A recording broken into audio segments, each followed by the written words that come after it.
Здравствуйте все на канале Творческий сундучок, с вами Татьяна. Сегодняшнее видео выходит в плане совместного проекта 3 каналов. Творческий сундучок, ассорти с Валентиной и Валентина Никита. Совместное творчество всегда интересно и, конечно, стоит посмотреть все 3 работы. А ссылки на каналы вы найдете в описании под видео. У меня есть вот такие обрезки трикотажные. Это выпады из кроя, и я сегодня хочу их применить в своей работе. Вырезала круг из ватина.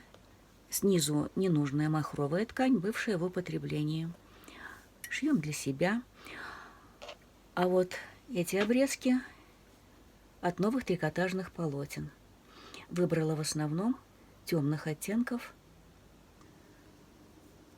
В центр положила квадратик, к нему прикладываю другие лоскутики, накладываю лоскутики друг на друга внахлёст. Ну и так, пока не закрою всю поверхность круга. Я это пока ничем не скрепляю. Ткань, которая лишняя, она пусть остается внизу. Это не помешает, добавит толщины. Ну а чтобы лоскутики не сдвигались, можно временно закрепить клеем карандаш.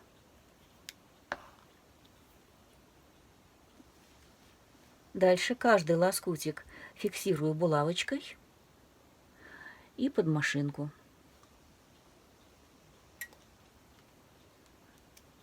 Простегала прямыми перпендикулярными строчками на расстоянии примерно 1 сантиметр между строчками. Получились такие квадратики. Особой точности я не придерживалась. И сейчас я обрежу лишнее и окантую. Заготовку выкроила, выровняла, срезала лишнее и выкроила вот такую бейку по ширине линейки. Это 3,5 сантиметра. При пришивании бейки вот на круглых, именно на круглых деталях, я всегда ее слегка натягиваю. И вот готовая подставка под горячее. Бейку я пристрачивала на машинке в край шва. Так это выглядит с нижней стороны.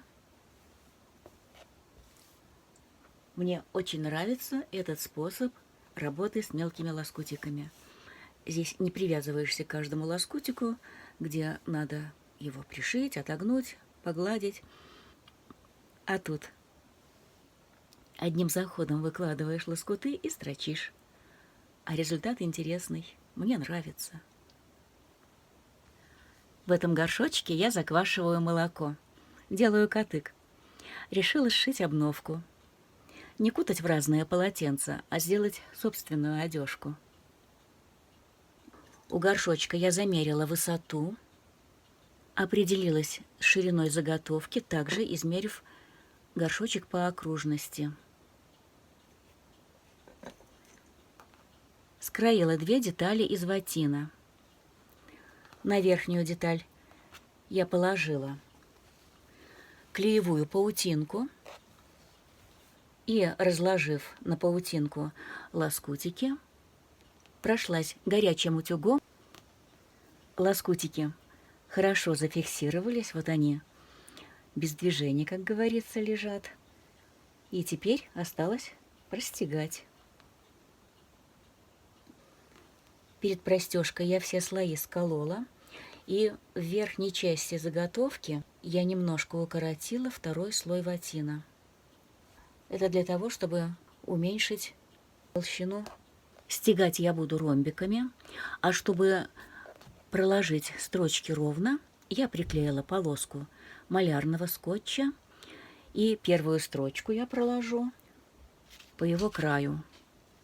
И дальше буду ориентироваться этой первой строчки. Выровняла и обрезала края. по размеру заготовки выкроила подкладку. Можно было простегать вместе с подкладкой, но я сделала отдельно. Так, и вот концы я обработала бейкой, и сейчас я их соединю и прострочу на машинке. И вот я сшила. Получилось вот такое кольцо. Шов я разутюжила, припуски пришила через край вручную. И теперь нижнюю часть, где я не обрезала слой ватина, я сейчас окантую. И это все та же бейка шириной 3,5 сантиметра. И пришивать я начну с лицевой стороны. Вот, девочки, заготовку я окантовала, изнутри подшила вручную. И дальше будем делать вот что. Я вырезала вот такой круг. Он шире нашей заготовки по окружности, где-то примерно по 1,5 сантиметра со всех сторон. То есть в диаметре на 3 сантиметра больше. Я сделала разрез и сложила вот таким образом, чтобы наша окружность равнялась окружности основания. То есть вот такой вот вигвамчик у нас получается. И дальше по этой выкройке я выкроила из ватина в 2 сложения 2 детальки с припусками на швы.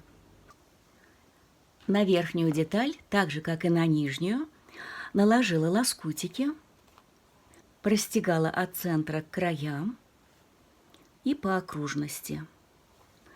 Снизу я добавила вот такую еще плотную ткань. И теперь эта деталь у нас такая жесткая, она стоит. В центр вшила петлю, чтобы было удобно снимать и надевать колпак утепляющий. Снизу к крышке я сейчас приложу подклад. Я зашила выточку. Вот так это будет выглядеть. Подкладку я пристрочила, чтобы она не елозила. И сейчас я еще раз проверю размеры, чтобы при сшивании не было никаких сюрпризов, чтобы все у нас совпало. Обрезала детали, подогнала размеры, то есть окружность верхней детали и срез основной детали. Затем я срезы окантую и потом уже эти детали соединю. Дело в том, что детали толстые и прямое соединение будет затруднительно. Здесь очень большая толщина получается. А через бейку это будет легче. И вот обработанные таким образом детали осталось соединить. А соединять я буду вот таким способом. Швом через край. Работа готова. По-моему, получился чудный колпачок.